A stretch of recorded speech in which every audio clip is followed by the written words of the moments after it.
I'm Brian, and that's Jeremy, and every week on PSVR, This week, we take a look at the new VR games that are coming to the PlayStation Store this week. we gather up all the videos we could find, all the descriptions we can plagiarize, and we condense them down into the short video for you. Sometimes we look at delayed games, updates, DLC, or new game announcements. So without further ado, here's PSVR This Week. I used to wonder how you did it. Lived in this empire built on pain and suffering. More than a dozen people are dead after a missile attack involving Stark Industries. Why'd you stop selling weapons, Tony? I needed to sleep better. Start drones incoming on an intercept course. There's nothing quite like the feeling of finally getting to play a big-budget PSVR game that was announced over a year ago. But that's exactly what's going to happen this Friday, July 3rd, when Iron Man VR launches, the PlayStation VR exclusive from Marvel and developer Camouflage. And as we head into launch week, director Ryan Payton via the PlayStation blog has revealed a bit more of what we can expect from the full game, including huge open environments, roughly 8 to 10 hours of playtime, unlockable weapons, and more. If you haven't played the demo yet, download it now. Finishing the demo will unlock the Molten Lava Armor Deco for the full game. So one of the fun and easy aspects of being a developer on Iron Man VR is that you kind of know what you need to execute on if you just look at the comics and the films and just talk to fans of the franchise. And that's why we built the Tony Stark garage in Malibu that allows players to kind of relax and just be Tony, listen to the radio, work out, but also be able to tweak the suit and just make it feel like this is your suit that you're customizing and improving. You can customize your repulsors, and you can craft additional weapons for the auxiliary slots. You also have augment slots that you can craft equipment for upgrading your HUD capabilities, your thrusters, or tweak the way the suit uses ammo. Start drones incoming on an intercept course. I told you your old weapons would be the death of you, Stark. When they put on that helmet and the HUD boots up and they grab those controllers and they pull the triggers and you start flying around, that they feel like Iron Man, that they feel like Tony Stark when they're going back to the garage, tinkering on their suit, interacting with Pepper. As of today, Stark Industries no longer makes or sells weapons of any kind.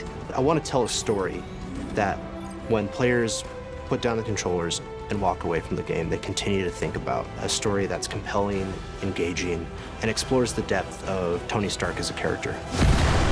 Sir, hostiles inbound, 10 o'clock. Time for the hero thing.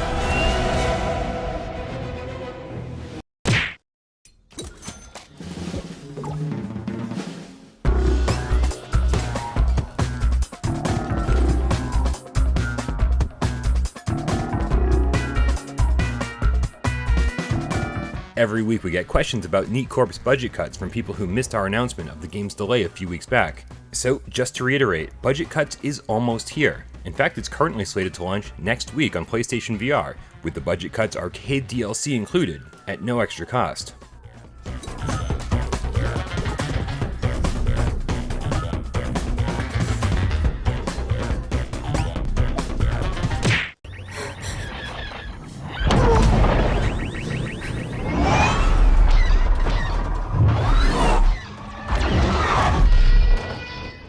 When a game as exciting as Star Wars Squadrons gets announced with a release date of October 2nd, suddenly fall seems really far away. Luckily though, any fears you might have had regarding the game can be put to rest early, as we've gotten official confirmation that, as we already announced, Squadron's single-player campaign and multiplayer modes will all be 100% playable in PlayStation VR. And just to add to that immersion, there will also be support for HOTAS controllers. Star Wars Squadrons is available for pre-order on the PlayStation Store right now.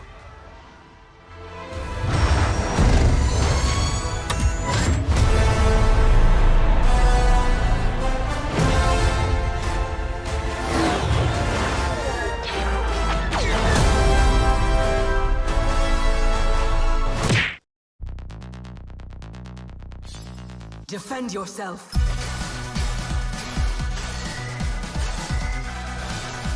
If you're not familiar with developer Shell Games, you should be. They made the excellent escape room game I Expect You to Die, and then continued to support it with free DLC until they effectively doubled the size of the game. Their next project, Until You Fall, is a sword-to-sword combat game that's getting awesome reviews on PC, and has been officially confirmed for release on PlayStation VR, expected to hit this fall with the price tag of $24.99.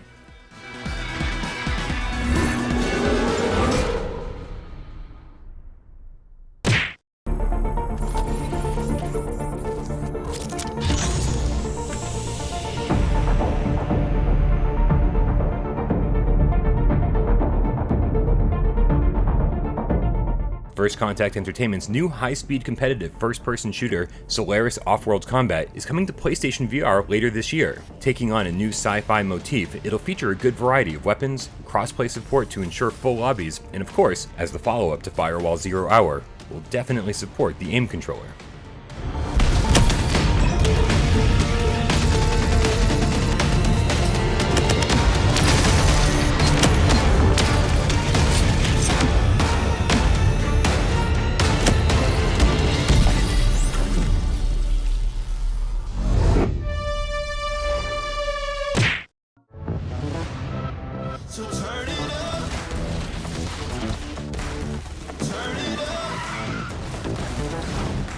There's nothing better than huge PSN sales to make your endlessly insurmountable backlog even more endlessly insurmountable. And while you should totally check out all of Servios' older games, Creed, Electronauts, Sprint Vector, and Raw Data while they're heavily discounted, don't skip out on Five Nights at Freddy's Help Wanted if you're a horror fan.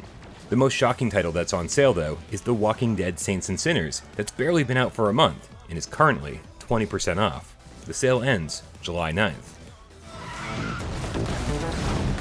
So turn it up, yeah, we're gonna celebrate. Loud enough, bump it till the roof shakes. Turn it up, yeah, we're gonna celebrate. Turn it up, turn it up. Turn it up, yeah, we're gonna celebrate. Loud enough, bump it till the roof shakes. Turn it up. Thank you guys so much for tuning into another episode of PSVR This week. We'll be back next week to keep you up to date on all the VR games coming to the PlayStation Store.